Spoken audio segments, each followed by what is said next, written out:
Ashamaa harka fuunee jaalatamtoonni fi kabajamtoonni hordoftoonni seenaatu nageenyi koo kan jaalalaa kabajaa iddoo isin jirtan hundatti isin haa qaqqabu.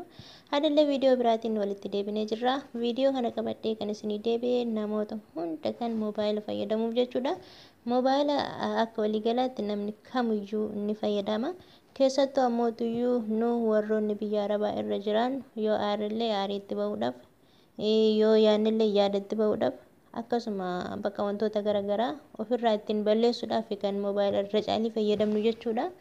Yaa ta'u iyyuu malee moobaayila kana yeroo fayyadamnutti bu'aa isheetirra miidhaa isheetu caalaa tana durallee dubbadde jira jechuudha. Bu'aa isheetirra dhugumatti miidhaa isheetu caalaa kan nama wal lolchiisu isheedha. Kan lubbuu namaas baasu isheedha.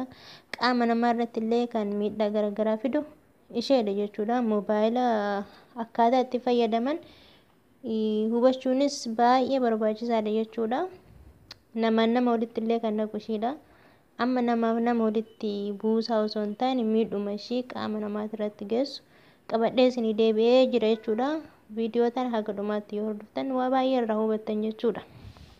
Kanaaf mudannoo nama mudateen isin biraan gahuu fi yeroon biyya kana dhufu jechuudha. Yeroon dura ta'ee biyya kana dhufu moobaayilumayyuu na hayyamuu didde jechuudha. Namitti nam bira jiru na hayyamuu didde zim jedheetuman waggaa tokko guutuu osoo moobaayila harkaan hin argin yookaan ijaan hin argin taa'e jechuudha. Animmoo kan yeroo Itoophiyaatti qabadhullee fuutanii hin deemtan jedhanii nu dhorganii achitti nurraa hambisanii harkuma kiyya qullaa dhufeen waggaa tokko guutuu moobaayila malee taa'e jechuudha. Waggaa tokko ergan taa'e saniinuu ta'uu waggaa lama erga xumurte malee moobaayila qabachuun hin danda'amu jedhee jensuunu jechuudha. Warri biyyaan keessa jirtan ni beeytanii. Amma san booda nu garuu waggaa tokko booda nan qabadhe jechuudha moobaayilicha. Yeroon qabadhu ammallee daataadhaan fayyadamaa ture. Daataa yeroo fayyadamtutti ammootuyyuu daataan biyya kanatti keessattuu baay'ee rakkisaadha jechuudha. Doolaari 50 osoo itti guuttee ji'a tokko yoo itti fayyadamtu yoo ta'e si fayyachiisu jechuudha. Fakkeenyaaf yuutuubii keessa intee viidiyoota garaagaraa kan laaltu ta'e si laalchisu jechuudha. Baay'ee badaadha jechuudha daataan biyya kanatti. Amma nan aaree ishiin naa fiddi garuu doolaara 10 ji'aan itti na guutti. Ani fayyadamu iyyuu anis ittiin guuttadha bakka dhumarra na aarsituman dhiise jechuudha. Fayyadamu iyyuu baay'ee rakkisaadha waan ta'eef na aarsituman dhiise jechuudha. Amma san booda gaafa waggaa fixu ammallee waggaa lama gaafa xumuru waayifaayi naa kennite jechuudha. Gaafa kontiraata kiyya xumuru waayifaayi naa kennite. Waayifaayi kana fayyadamaatuman ture. Fayyadamee akkas waggayyuu hin geenye jechuudha. Na aarsitee aariin ishiin ittiin duraan na aarsaa turte san itti bahuun akka yaada kiyyaatti jechuudha. Ani ishiin waayifaayiin mana jiru na dhoorgatteetiin birrii kiyya daatatti na fichisiiste ani guyyaa tokkoonuu jalaan fixaa miti isan jedhuun hojii kiyya yoon xumure moobaayiluma irran taa'a. Dhugaan isinitti himaa yeroon hirriibaaf kifilee kiyyatti galuyyuu gimmaasha moobaayila irratti gubeetti kan arrafu. Dhugaan isinitti himaa achi akkasitti ilaalee waggaayyuu ilaallee baay'ee ijji na dhukkubde. Baay'ee humnaa ol ijji na dhukkubde jechuudha. Anis maaliif akka ijji na dhukkubdellee amma sanaan galle jechuudha. Yeroo sanitti yeroo duraatiif baay'ee na gubdi nan diimattus zim jetteetuma na gubdi. Sila ijji maalumaaf na gubde jedhan ammoo itti madhee warra itti xabbitaa naa fidanii xabbitaa sanillee homaa na dhiisuu diddeen mana gubdi. Sila moobaayilaa laatamu sila moobaayila laalee tananii laatan jira ofitti hin beekne. Baay'ee na gubaa turte baay'ee na dhukkubaa turte jechuudha. Ammallee natti jabaannan namichoon immoo faarmaasii qaba ammas na dhukkubdee ejjitu ni jennaan ammas ammootuyyuu qaqayyareetuma xabbitaa garaagaraa natti kenne. Saniinis na dhiisuu diddee yoo hiriyaa xiyyaata akka jira jechuudha. Ishiidhaan illee yoo ishiin bilbilee wal gaafannoo ana ija akkana na dhukkubde misillee si dhukkubdaan illee na dhukkubde. Atama maal taata moobaayilaan na dhukkubdee mitiiraan basaasiriidhaan ilaalayyuu naan jette jechuudha.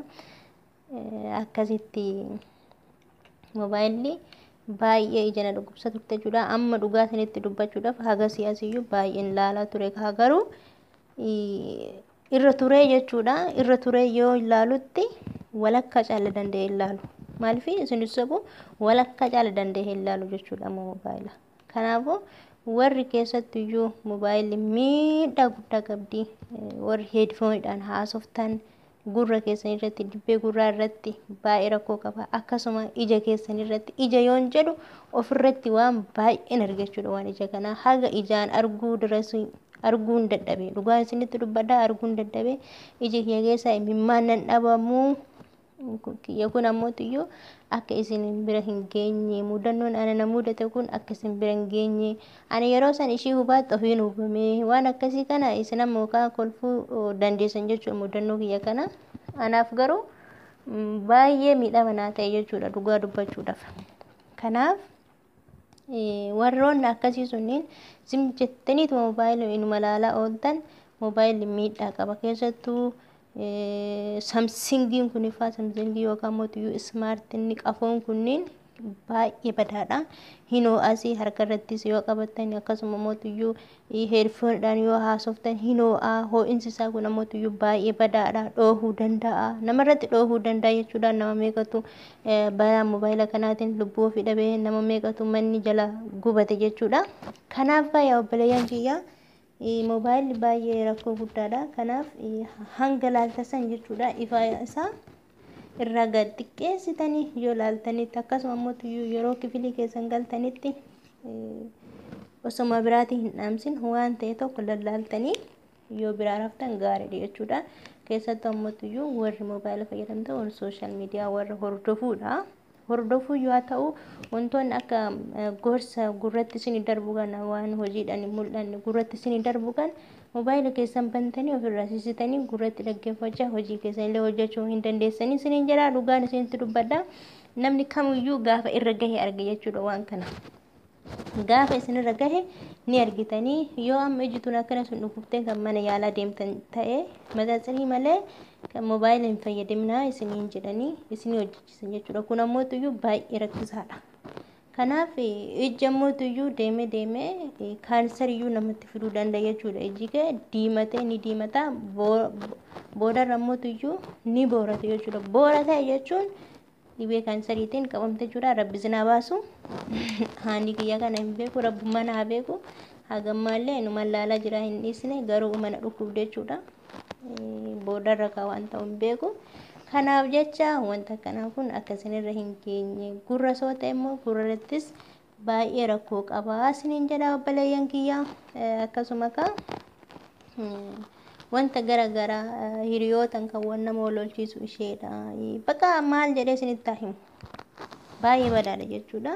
Kanaaf hanga danda'ameen ifaa irraa gad xiqqeessitanii laaluu yeroo ammootiyyuu kifilii keessanii firriibaaf kifilii keessanitti galtan moobaayila dagatanii inumarra fuudha dhugaan isiniin jedha fayyaa keessantu caala waan ta'eef ammaaf isinitti dhagahamuu dhiisuu danda'a ni tura isinirra gaa jechuudha wanti kun ammootiyyuu ana kanarra gahe kun akka isinirra hin geenye fi isinitti himuu dhiisuu nan danda'a garuu namni hin beekne zimu jedhee kan moobaayila irratti jaba baasu ija keessaniif gaarii miti isiniin jedha yaa obboleeyyan kiyya. Waan sooshaal miidiyaa irratti argitan hunda ijumatti qabdanii ilaaluu osoo hin taane waan gurratti isiniif ta'u jechuudha. Gorsa anamma fakkeenyaaf viidiyoon ani gadhiisu irra caaliin isaa waan gurratti dhageessan malee waan harkaan hojjedhe isinitti mul'isu tokko darbee fakkeenyaaf wanta rifeensaaf isiniif qopheessu kan darbee jechuudha. Kaawwan ammootiyyuu waanuma gurratti dhageessan moobaayila keessan ofirraa fageessitanii lafa gootanii bantanii hojii keessanuu hojjechaa ni dhaggeeffattanii jechuudha. Kanaaf namoonni tokko sa'aatii 24 moobaayila irraan ka'u garuu ijji xiyyaana nukkubne jedha amma isinitti dhagahamuu dhiisuu danda'a. Kanaafiyyuu yaa obboleeyyan kiyyaa bakka isin jirtan hundatti rabbi isin faana haa ta'u. Biyya ormaati irratti waa hedduu argan jechuudha. Moobaayila kan laalaniif yoo aarte aarii sanitti bahuu fi wantoota garagaraa itti dagachuuf jechuudha. Kanaaf kaammoo ishiinis ammootiyyuu miidhaa qabdi. Xiqqoo ishee hanga danda'ameen ifaasii irra gad xiqqeessitanii akka laaltaniin isiniin jedha. Viidiyoo kana qabadhee isinii deebi'ee kabiraatiin haga walitti deebinutti nagaan naa tura.